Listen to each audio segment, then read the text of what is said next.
bokk yi gannaaw bu ñu sant yàlla subhanahu wa taala julli ci yonent bi sallallahu alayhi wa sallam noo ngi leen di dénk te di ci jiite sunu bopp ragal yàlla.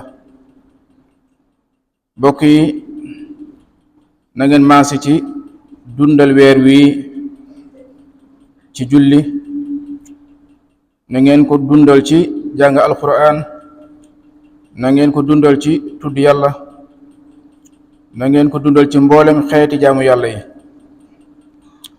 na ngeen xam ne benn subhanallah ci ramadan moo gën junni subhanallah ci weneen weer. dee leen moytu tere yi tey tuub te xam ne ni tuyaaba yi di dolli ko ci weer wii di ramadan ni ci sunu boroom di fule tuyaaba yi, naka noonu ku ci mooy yàlla mooy ëpp bàkkaar ku mooy yàlla ci weneen weer. na ngeen moytu lépp lu yàq seen jëf muy seen koor wala lu leen di xañ ay tuyaabaam.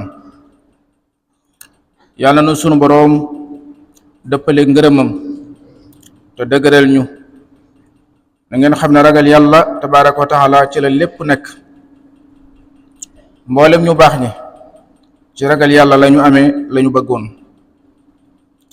sunu boroom nee na ku ko ragal dana ko musal ci lépp lu muy ragal, dana ko wërsëgal ci foo xam ne foogu ko. kon nan maase ci tuub tey góor-góorlu ci jëf yu yiw yi. yàlla nañu sunu boroom dimbale te jéggal nu te jéggal mboolem jullit.